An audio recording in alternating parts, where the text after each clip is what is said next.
You know, the woolly bugger has been a standard steelhead fly for years now, and it's really been a standard fly for game fish all over the world. I'd have to say it would probably be my one choice if I was limited to one fly, no matter what fish I was fishing for. Now, most everybody knows how to tie a woolly bugger. You've got a marabou tail, you tie that in, you tie in your hackle feather, you tie in your chenille, wrap the chenille, wrap the hackle, and you got a woolly bugger. It's really pretty simple. We've not come up with anything here gangbusters, but we want to show you a couple variations on that and a new technique for tying it that we'll think will make your woolly buggers last a little bit longer. We just call it a super bugger. One thing that we have found is a new material on the market called fur marabou.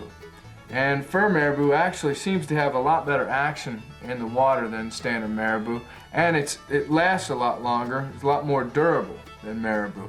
But it's just sold on these strips, almost looks somewhat like a zonker strip, and I'm just going to cut off the desired amount and use this for a tail. Again, nothing fancy here.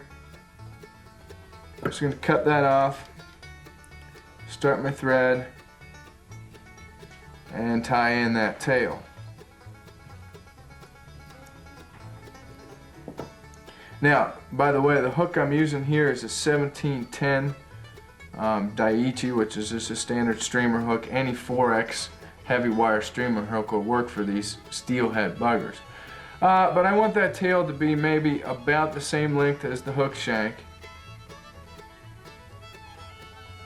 And in this case, I'm just going to go ahead and wrap over all these butts. It's going to take up some space on the hook shank, but that'll be okay. I'm going over top of it with chenille, and not to mention I just covered up most of the hook shank anyway. Just tie that right on top of the hook shank, and I've got my fur marabou tail. A little bit different there. Now we can go ahead and put some flash in that, and I'll take a material like crystal flash or flashabou, and I'll just cut a couple of strands of that. And I'll lay a couple of them just right on the side, make it about the same length as the tail, hold it in place, tie it in. Now I can trim that excess, come over on this side of the hook shank, put some on this side. Just putting a little flash in the tail. You can use all kinds of different colors or really all different materials for doing this. And trim that excess. Now the next steps are the ones that are going to be a little bit different than what you've probably seen in the past. One of the things in talking about buggers that I'd like to bring up is utilizing the proper hackle for buggers is real important. I see a lot of folks that come into classes and what have you, and they've got these woolly buggers tied on size 10 hooks or what have you, and they've got hackle that looks like my hair when I get out of bed in the morning. But you want to use saddle hackle, and a lot of companies are coming out with, they've really jumped on the woolly bugger bandwagon. They're coming out with hackle designed specifically for, like Whiting Farms has come out with these bugger packs, and that hackle is really good for tying woolly buggers. I prefer my buggers, whether the fish do or not, I prefer my buggers to have smaller hackle, not much bigger than the gap of the hook. So I think that's important and worth mentioning. But what I'm going to do is I've selected my hackle feather, okay, and I'm going to determine a tie-in point for that hackle feather. And I'm going to tie it in by the tip because I want my bugger to be a little smaller in the hackle and get bigger as it goes up. That's just my personal preference, but I'm just going to tie it in by the tip of this feather and also tie in a strand of chenille. And I can tie those in together. Doesn't have to be anything fancy. I just lash those to the hook shank, take my thread back to the bend of the hook, wrap back over them, and now I'm going to wrap my thread forward to just behind the eye of the hook. Now, here's a little bit different step. I'm going to first of all take this feather and I'm going to stroke the fibers against the grain, so to speak, make them stand out a little bit. I'm then going to lay the feather and the chenille down together in front of me pull tight on both, and then grasp them down here at the bottom with a pair of hackle pliers. Now, what I'm going to do is basically the dubbing loop technique, which Jerry showed you on a couple flies here today, and I'm just going to start to twist this. And as I twist, the hackle fibers start to splay out, and I get a really beautiful bugger rope here.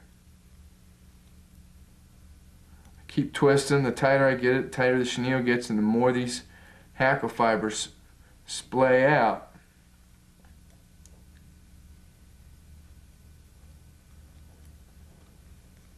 This fly may take a few seconds longer to tie, but I think the benefits are going to pay off in the long run. It may take you a few seconds longer, but this fly is essentially going to be almost indestructible. Once I get this twisted to the point where it looks good to me, it's fairly uniform. I think that's pretty important. You want to twist it so that the usable length of it here is uniform. I'm simply going to take these hackle pliers and I'm going to wrap this as I would wrap the hackle, just one turn in front of the other. Now you will find that the hackle doesn't come out quite as perfect as it would if you were just using a standard hackling technique, but I know that I really don't care, and I guarantee that the fish don't care. Wrap that, bring my thread over.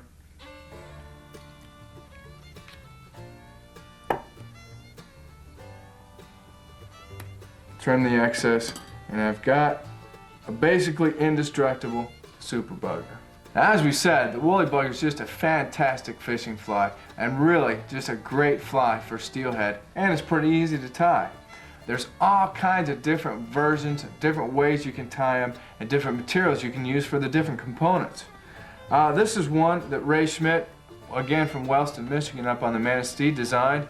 Marabou tail, a little bit of crystal flash in there. He's got a peacock curl body and a brown furnace hackle, and he calls it his steelhead bugger. These are just different variations of the woolly bugger. First of all, they've got a bead head on them, and they used Estes or the cactus chenille or ice chenille for the body to make it a little flashier of a pattern. That one's chartreuse. Here's a purple version of it. You know, use your imagination, especially when it comes to colors. Another classic steelhead and Alaska fly especially is called an egg-sucking leech. An egg-sucking leech is a woolly bugger with a couple of turns of chenille, or you can tie one of Jerry's glow bug patterns up at the head and you've got an egg-sucking leech. Here's an even easier way to do an egg-sucking leech. A lot of companies have come out with what they call hot beads or bright beads, and they're bead heads that are in the pinks and the chartreuse and the colors that we want. Well, shoot, just stick that bead over there and tie your woolly bugger right up to it. It's an easy egg-sucking leech. They also have cone head versions of those. Here's another version of an egg-sucking leech that's kind of a combination between Schmidt's woolly bugger and a spay fly. You got a little bit of spay hackle right up there front, or spay marabou, and with the little pink egg on the front. That's Ray Schmidt's version of an egg-sucking leech right there. So when it comes to buggers, all kinds of materials you can use, things you can do. Use your imagination. Well, folks, we really want to thank you for joining us. We hope you've enjoyed watching this tape, and we hope it inspires you to get to your vise, try some of these flies, but most of all, hope it inspires you to get out on the water. Thanks again for joining us.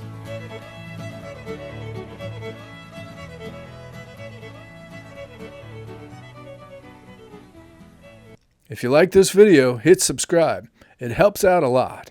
And check out these videos. We think you might like them too.